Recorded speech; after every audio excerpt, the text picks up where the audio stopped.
Hello, and thanks for joining me.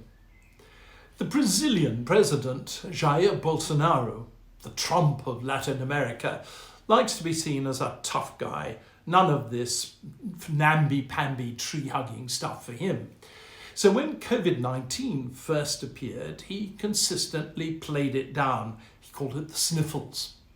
In April, just before the virus really started to hit Brazil badly, the president announced he was opening up a vast reserve in Amazonia for development. Unlicensed gold miners and loggers came pouring in. As a result, in April, deforestation in the Amazon was 61% higher than it had been in the same month last year. Some of the miners and loggers brought Covid-19 with them, and now it's spreading to the indigenous peoples of the area who've got no real protection against it. Recently, a group of prominent Brazilian scientists wrote an open letter to President Bolsonaro, warning that the virus presented an extreme threat to the very survival of indigenous peoples in Amazonia.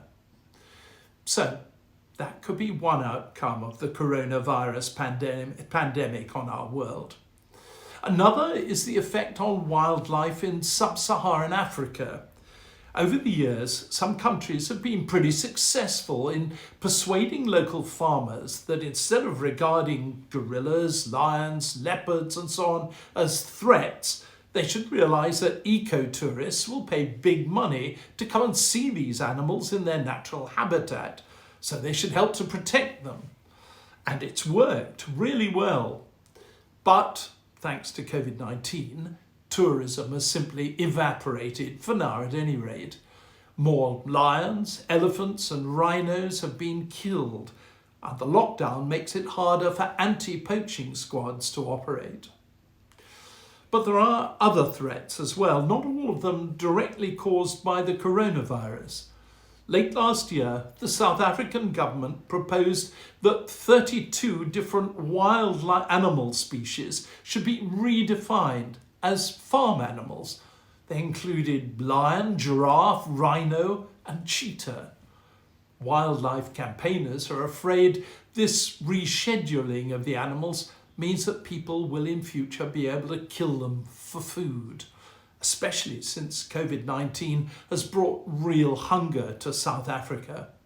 Some commentators there think the real motive behind the change is to create an industry in rare meats for international markets, especially, of course, China. Consultation on the idea lasts until the end of this month.